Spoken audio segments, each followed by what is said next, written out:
واقعہ سلطان صلاح الدین ایوبی قسط نمبر 352۔ اپنا اسلامک اسٹوڈیو کے معزز ناظرین، اس عیسائی کمانڈر نے اسحاق ترک کو اپنے بازوؤں کے گھیرے میں لے لیا اور اس سے پوچھا کہ وہ کون ہے۔ ناظرین، اسحاق ترک نے بتایا کہ وہ مسلمانوں کے علاقے سے بھاگا ہوا عیسائی ہے۔ وہ اپنے آپ کو عام قسم کا عیسائی تو کہہ نہیں سکتا تھا، ایسی گھڑ سواری اور ایسی نیزہ بازی کا ماہر کوئی فوجی ہو سکتا تھا یا پھر کوئی اونچے خاندان کا فرد۔ اس نے کمانڈر کو بتایا کہ مسلمان اسے زبردستی فوج میں بھرتی کرنا چاہتے تھے، اس لیے وہ وہاں سے بھاگ آیا۔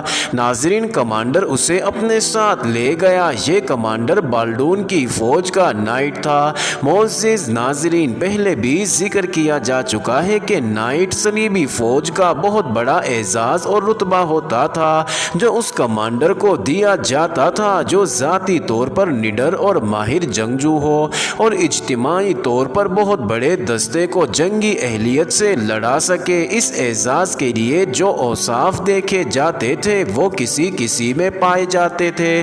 ناظرین، یہ اعزاز جسے ملتا اسے سر سے پاؤں تک ذرہ بکتر ملا کرتی تھی۔ صلیبیوں کے نائٹ جنگی قابلیت اور بے خوفی کی بدولت آج تک مشہور ہیں۔ ان کا رتبہ اتنا ہوتا تھا کہ ان کے مشوروں سے بادشاہ اپنے فیصلے بدل دیا کرتے تھے۔ ناظرین، اسحاق ترک نے ذرہ بکتر کے بغیر اس نائٹ کو پچھاڑ دیا اور اسے گھوڑے کے پاؤں تلے آنے سے بچا بھی لیا تو نائٹ اس کی قدر و قیمت سمجھ گیا۔ اسے اپنے گھر لے جا کر نائٹ نے اسے شراب پیش کی۔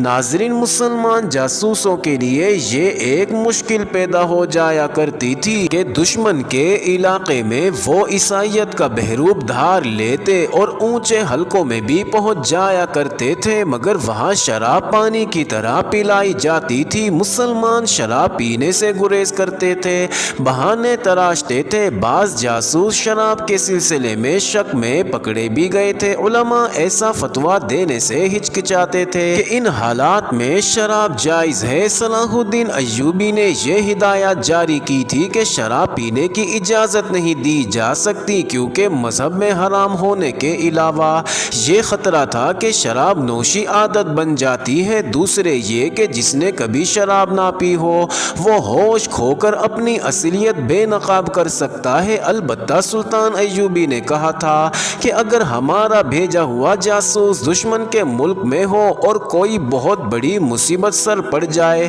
جس میں سلطنت اسلامیہ کا راز فاش ہونے کا خطرہ ہو تو جاسوسی کے سلسلے میں شراب پی لینا اور اتنی پی لی جائے جو بدمست نہ کرے۔ ناظرین، یہی مشکل اسحاق ترک کے سامنے آ گئی۔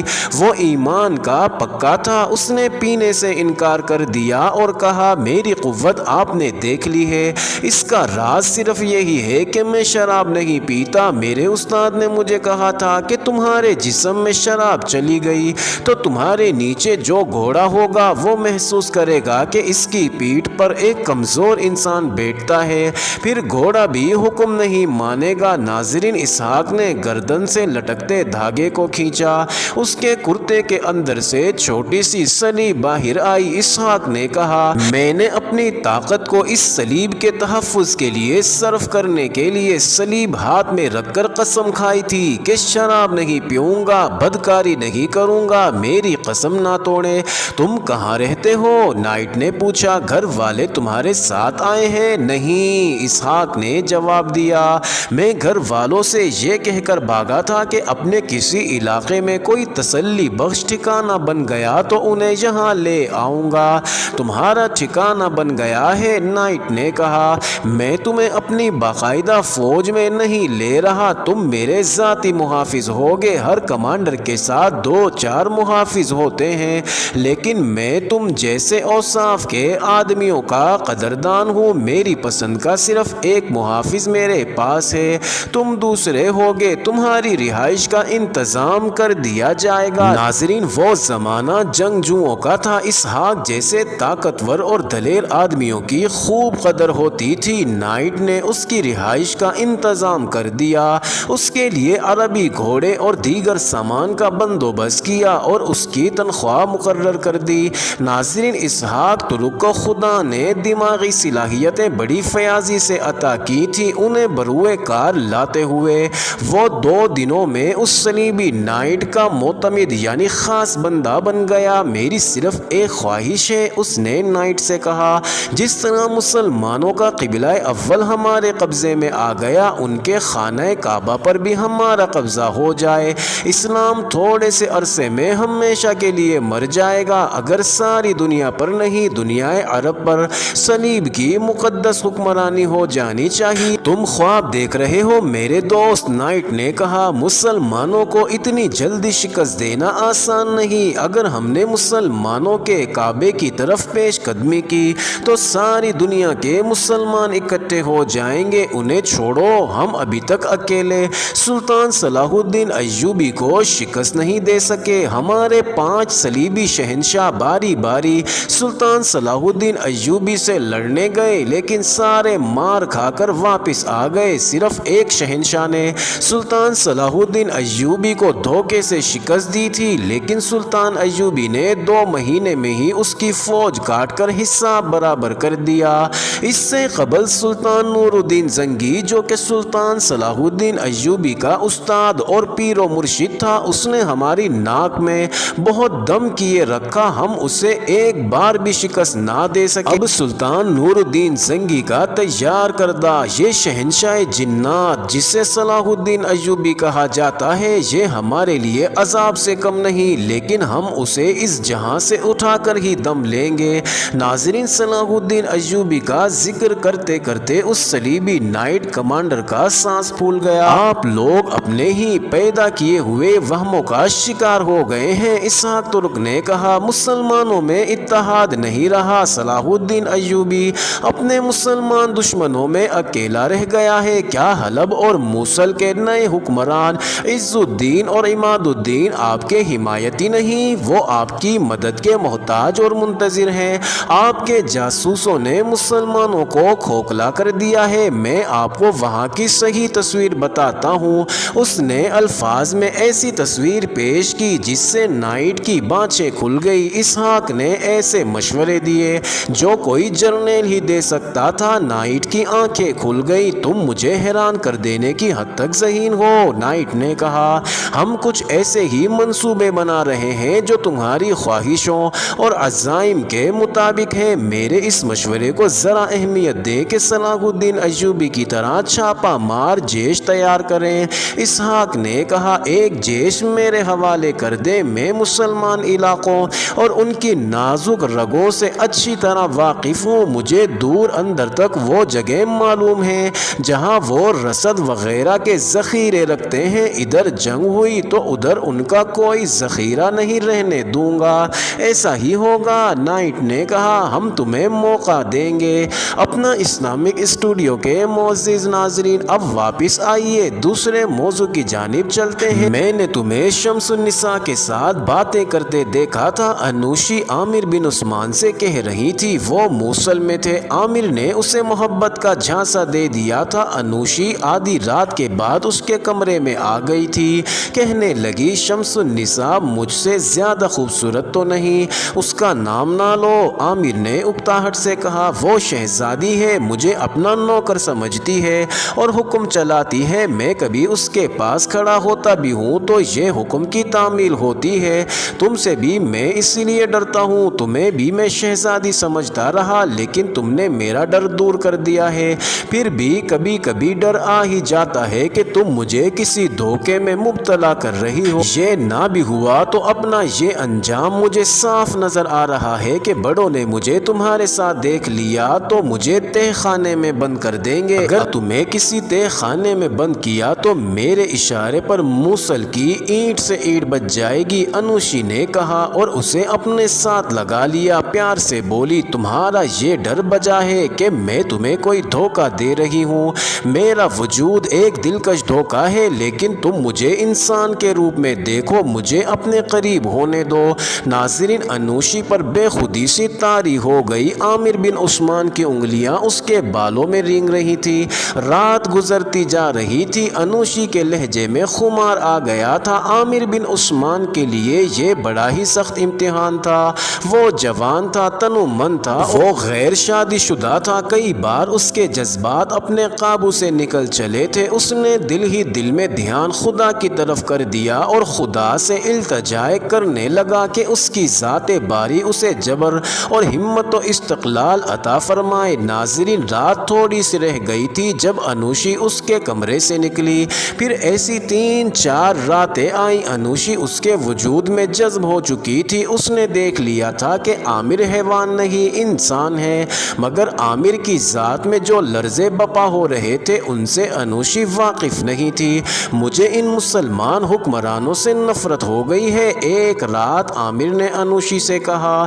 میں نے صلیبی حکمران نہیں دیکھے، ہمارے حکمرانوں سے تو اچھے ہوں گے۔ اس نے رازداری سے پوچھا، کیا یہ ممکن نہیں کہ صلیبی آ کر ان علاقوں پر قبضہ کر لے؟ ناظرین، انوشی بہت ہی چالاک لڑکی تھی، بچپن سے استادوں کے ہاتھوں میں کھیلی تھی۔ اس کا حسن قلعوں کی دیواریں توڑ دیتا تھا۔ جابر حکمرانوں کو وہ اپنا غلام بنا لیا کرتی تھی، مگر وہ انسانی فطرت کی کمزوریوں اور فطری تقاضوں اور مطالبوں سے آزاد نہیں تھی۔ کوئی بھی انسان خواہ اوصاف اور عادت کے لحاظ سے درندہ ہی کیوں نہ بن جائے، اس فطرت کی زنجیروں سے آزاد نہیں ہو سکتا جو خدا نے بنائی ہیں۔ انوشی اپنی تشنگی عامر بن عثمان کو بتا چکی تھی۔ یہ اس کی دکھتی رگ تھی جو اس نے عامر کے ہاتھ میں دے دی تھی، سچے پیار کی تشنگی، اور عامر کے وجود نے اس کا ڈنگ مار دیا تھا۔ وہ شراب کے نشے کو جانتی تھی، محبت کے خمار سے واقف نہیں تھی۔ یہ خمار جب طاری ہوا اور عامر نے صلیبی حکمرانوں کے حق میں بات کر دی تو انوشی کی تمام تر تربیت بیکار ہو گئی۔ اس نے عامر کے ساتھ ایسی باتیں شروع کر دی جو جاسوس اور تخریب کار نہیں کیا کرتے۔ ناظرین، عامر کا مقصد پورا ہو گیا۔ اس نے بچ بچ کر سوال پوچھنے شروع کر دیے۔ اگر اس وقت انوشی کو اس کے صلیبی استاد یا عز الدین اور اس کے وہ دو اعلیٰ حکام دیکھتے جو اسے گوہر نایاب سمجھتے تھے تو یقین نہ کرتے کہ یہ وہ لڑکی ہے وہ سوڈانی پری کہتے ہیں۔ وہ معصوم سی بچی بنی ہوئی تھی اور اسے ذرہ بھر احساس نہیں تھا کہ وہ سلطنت اسلامیہ کی جڑیں کھوکھلی کرنے کی بجائے صلیب کو دیمک کی طرح کھا رہی ہیں۔ ناظرین، عامر بن عثمان اس کی فطرت کے تقاضے پورے کر رہا تھا۔ انوشی جب اس رات عامر کے کمرے سے نکلی تو رات کا آخری پہر تھا۔ وہ بڑے اہم راز عامر کے سینے میں ڈال گئی تھی۔ معزز ناظرین، اب پھر سے چلتے ہیں اسحاق ترک کی جانب۔ بہت دن گزر گئے تھے بیروت میں۔ اسحاق ترک اپنے صلیبی نائٹ کا ذاتی محافظ ہی نہیں، اس کا ہم راز دوست اور قابل اعتماد ساتھی بن چکا تھا۔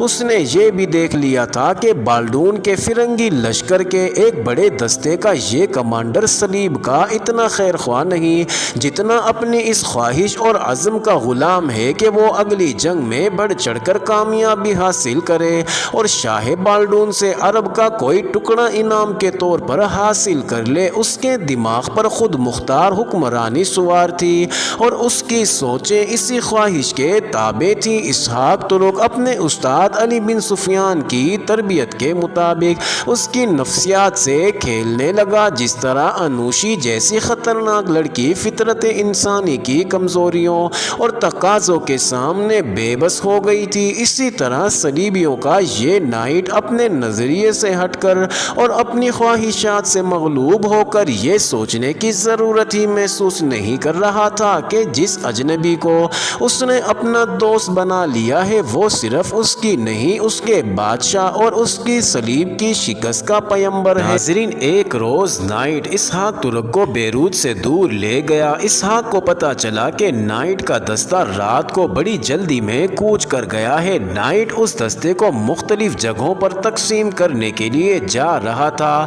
اسحاق محافظ کے طور پر اس کے ساتھ تھا۔ دستے تک پہنچے تو دیکھا کہ خیمے نہیں لگائے گئے تھے، اس میں گھڑ سوار بھی تھے اور پیادے بھی۔ نائٹ نے اپنے ماتحت کمانڈروں کو بلا کر مختلف جگہیں بتائی اور حکم دیا کہ ان جگہوں پر وہ خیمے گاڑ لیں اور تیاری کی حالت میں رہیں۔ اسحاق پاس کھڑا یہ احکام سن رہا تھا۔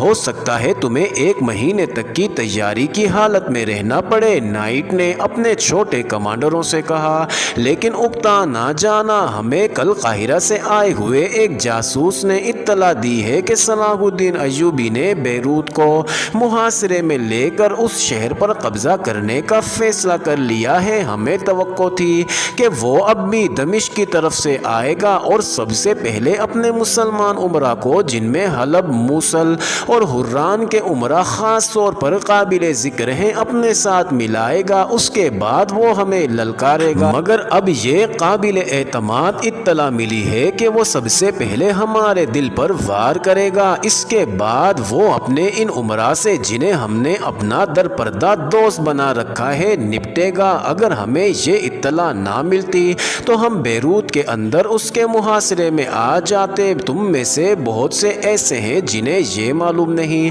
کہ صلاح الدین ایوبی محاصرے کا ماہر ہے۔ اس کے محاصرے میں آئی ہوئی فوج کے پاس صرف یہ چال رہ جاتی ہے کہ ہتھیار ڈال دے۔ صلیب کی برکت سے ہمیں پہلے ہی اشارہ مل گیا ہے۔ ناظرین، اسحاق سن رہا تھا۔ اس نے اپنے کپڑوں کے اندر پسینے کی نمی محسوس کی۔ اسے یہ سن کر غصہ آنے لگا کہ صلاح الدین ایوبی کے اندرونی حلقے میں بھی صلیبیوں کے جاسوس موجود ہیں، جنہوں نے اتنی خطرناک اطلاع یہاں پہنچا دی ہے۔ اسے معلوم تھا کہ مسلمان ایمان فروشی پر فوراً اتر آتے ہیں۔ سلطان ایوبی کے ہمراز حلقے میں کوئی صلیبی تو نہیں جا سکتا۔ اب یہ ذمہ داری اسحاق ترک بڑی شدت سے محسوس کرنے لگا کہ وہ قاہرہ پہنچے اور علی بن سفیان کو بتائے کہ اگر سلطان نے واقعی بیروت پر فوج کشی کا فیصلہ کر لیا ہے تو سیدھا بیروت نہ جائے۔ معزز ناظرین، یہ انٹرسٹنگ ویڈیو جاری ہے۔ اگلی ویڈیو قسط نمبر 353 میں دیکھنا مت بھولیے گا۔